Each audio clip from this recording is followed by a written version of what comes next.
The luxurious furniture and home interior like wardrobe, bed, kitchen, TV unit, POP ceiling, PVC ceiling, all type work available.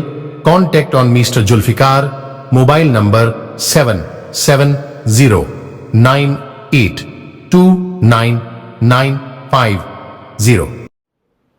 أعوذ بالله من الشيطان الرجيم بسم الله الرحمن الرحيم الحمد لله الذي هدانا لهذا وما كنا لنهتدي لولا أن هدانا الله لقد جاءت رسل ربنا بالحق والصلاة والسلام على أشرف الأنبياء والمرسلين وعلى النبي المكي المدني القرشي الهاشمي سيدنا ونبينا سيد أبي القاسم محمد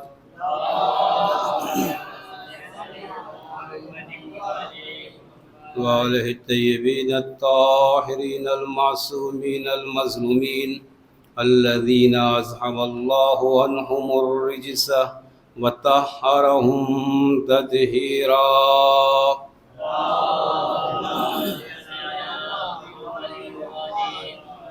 بسم الله الرحمن الرحيم رب اشرح لي صدري ويسر لي أمري واحلل عقدة من لساني يفقهوا قولي. أما بعد فقد قال الله تعالى في القرآن الكريم بسم الله الرحمن الرحيم وقضى ربك ألا تعبدوا إلا إياه وبالوالدين إحسانا. صلوات پر محمد وآل محمد.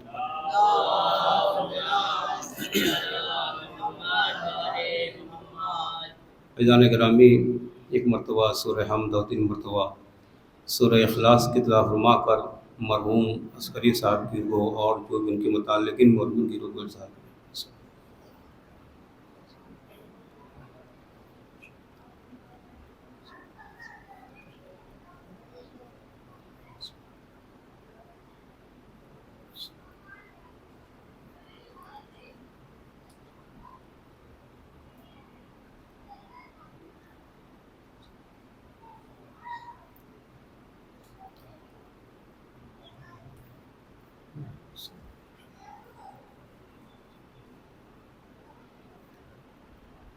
صلوات پڑھے محمد و آل محمد پر.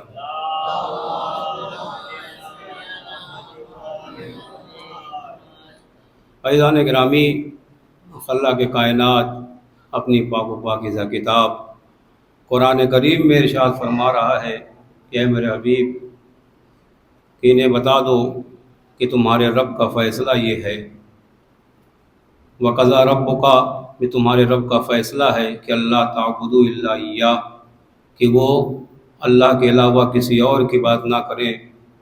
وبالوالدین احسانا، اور اپنے والدین کے ساتھ احسان سے پیش آئیں. عزیزان گرامی، اگر ذرہ برابر اس آیت کریمہ میں غور کیا جائے تو آپ کو یہ معلوم ہوگا کہ خدا اپنے تئیں بہت حساس ہے. خدا نہیں چاہتا کہ اس کے علاوہ کسی کی پوجا کی جائے، اس کے علاوہ کسی اور کو خدا مانا جائے. یعنی سب سے پہلا فریضہ یہ ہے کہ وہ مخلوقات سے اپنی پرستش چاہتا ہے، وہ مخلوقات سے اپنے لیے عبادت چاہتا ہے. یعنی اگر دنیا میں ہو، چونکہ میرے بندے ہو، تو پہلا فریضہ یہ ہے کہ آپ خدا کے لیے عبادت کیجئے. اور پھر دوسرے منزل پہ اگر کسی کو لے کر آتا ہے تو وہ والدین کو لے کر آتا ہے. یعنی سب سے پہلی اطاعت خدا کی ہے، سب سے پہلی عبادت خدا کی ہے، اور اس کے بعد اگر کسی کا سلسلہ شروع ہوتا ہے تو والدین کا ہے. کہ وبالوالدین احسانا، کہا دیکھو جب میری اطاعت کر چکے، میری عبادت کر چکے، تو اپنے والدین کے ساتھ احسان سے پیش آؤ. اور یہاں پہ یہ نہیں کہا کہ مسلمانوں کے والدین کے ساتھ، یعنی مسلمانوں سے خطاب ہے یا ہندوؤں سے خطاب ہے یا عیسائیوں سے خطاب ہے یا کسی اور لوگوں سے خطاب ہے. یہ نہیں کہا کہ مسلمانوں سے خطاب ہے، سب سے خطاب ہے. بعض جگہ تو کہا ہم نے وصیت کر دی، ہم نے بتا دیا، سمجھا دیا ہے. وَوَصَّيْنَا الْإِنسَانَ، اس کو ہم انسانوں کو بتا چکے ہیں کہ اپنے والدین کے ساتھ آپ قاعدے سے پیش آئیے. یعنی اتنا بڑا مرتبہ خدا والدین کا قرار دے رہا ہے، لیکن اور اس کی وجہ کیا ہے؟ کیوں اتنا بڑا مرتبہ والدین کا ہے؟ میں ایک جملہ کہوں، اگر پوری کائنات میں اگر آپ یہ سمجھتے ہیں کہ خدا نے آپ کے لیے سایہ قرار دیا ہے آسمانوں کو، آسمانوں کے بعد اگر کسی کا سایہ ہوتا ہے تو والدین کا ہوتا ہے۔ یعنی جو آپ کے اوپر یہ نیلا آسمان ہے، یہ چھت لگی ہوئی ہے، یہ خدا کی دین ہے، اس کے بعد اگر کوئی اتنی بڑی چھت ہے جسے آسمان کہا جائے تو والدین کا ہونا ضروری ہے۔ یعنی والدین ہیں، اگر کہیں مشکل آتی ہے آدمی دوڑ کر گھر پہ چلا آتا ہے، اگر کہیں مشکلات میں گرفتار ہوتا ہے تو وہ دوڑتا ہوا کہاں جاتا ہے؟ جہاں سایہ ہوتا ہے، وہاں اسے آرام ملتا ہے۔ تو والدین چونکہ اس سائے کی طرح ہے اور انہوں نے وہ کام انجام دیا ہے اپنے بچوں کے لیے، وہ عمل انجام دیتے ہیں، وہ کام انجام دیتے ہیں کہ جس کے لیے خدا کو کہنا پڑ رہا ہے بالوالدین احسانا۔ عزیزان گرامی، علماء بیان کرتے ہیں کہ والدین کی مثال کیا ہے؟ اگر ذرہ برابر ایک جوان اپنے والدین کے بارے میں سوچ لے تو زندگی بھر ان کے قدموں کو چومتا رہے گا، ان کی پیشانی کو چومتا رہے گا۔ یہاں چومنا بھی عبادت ہے، دیکھنا بھی عبادت ہے، اتنا بڑا مرتبہ ہے۔ اگر چاہے تو عبادت کرنا تو اپنے والدین کو دیکھ لو، اگر چاہتے ہو عبادت کرنا تو ان کے قدموں کو چوم لو۔ یہ اور بات ہے کہ آج کل قدم کا چومنا وہاں زیادہ رائج ہو گیا، ہمارے یہاں ختم ہو گیا، ورنہ والدین کے قدموں کو چومنا یہ خود بڑے مرتبے کا حامل ہے۔ عزیزان گرامی، صلوات پڑھیں محمد و آل محمد پر۔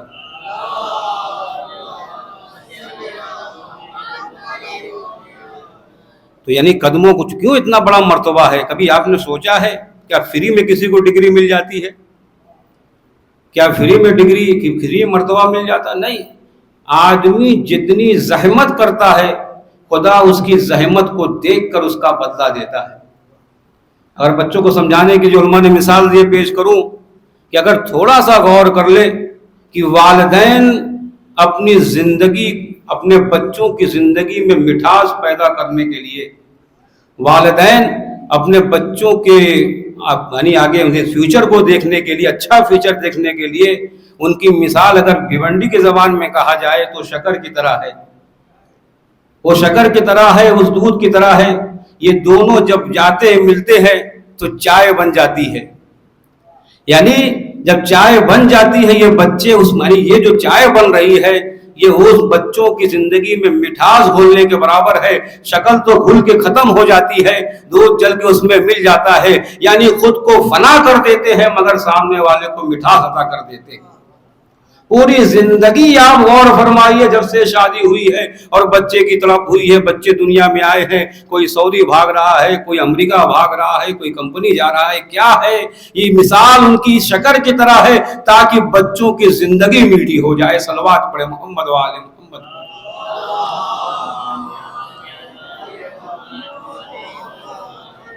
آپ نے غور کیا کہ زندگی کو ختم کر دیتے ہیں۔ والدین کی مثال شمع کی طرح ہے، والدین کی مثال شمع کی طرح ہے، خود تو جل جاتے ہیں لیکن تاکہ روشنی ان کے بچوں کو ملتی رہے۔ عزیزان گرامی، ایسے ہی مرتبہ نہیں ملا ہے۔ میں نے جملہ کبھی کہا تھا، یہ واحد مخلوق ہے جسے خداوند کریم تمام مخلوقات میں پسند فرماتا ہے اور مرتبہ اتنا اونچا بنا دیتا ہے، کہیں سورج اور چاند سے تعبیر کرتا ہے۔ جناب یوسف آئے، کہا بابا جان یا بدے، اے میرے بابا جان، انی رائت احد عشر کوکبا، میں 11 ستاروں کو دیکھ رہا ہوں کہ وہ جو ہے میرے لیے سجدہ کر رہے ہیں، اور پھر اس میں سورج بھی ہے، چاند بھی ہے۔ تو جناب یعقوب نے کہا اے میرے لال، تیرا مرتبہ اتنا بڑھ جائے گا، تیری منزلت اتنی بڑھ جائے گی، تیرے جو 11 بھائی ہیں وہ تیرے سامنے سجدہ ریز ہو جائیں گے۔ اور ساتھ میں کہا وہ سورج اور چاند کا اس سے مراد تیرے والدین ہیں جو تیرا احترام کریں گے۔ یعنی اگر قرآن میں تعبیر کی جائے تو سورج والدین، سورج باپ کو کہا جائے اور چاند ماں کو کہا، ماں سے تعبیر کیا گیا ہے۔ یعنی والدین کی مثال سورج اور چاند کی طرح ہے۔ یعنی باپ اس تپتی ہوئی دھوپ میں اپنے کو اتنا کھٹاتا ہے تاکہ رات میں آسانی سے بچے صحیح زندگی گزار سکیں۔ اگر کہیں آپ کو تکلیف ہو گئی، سورج سے مثلاً سورج کی دھوپ لگ رہی ہے تو ایسا سایہ قرار دیا والدین کو، بھاگ کر آتے ہیں، وہیں پناہ ملتی ہے۔ ہمارے استاد تھے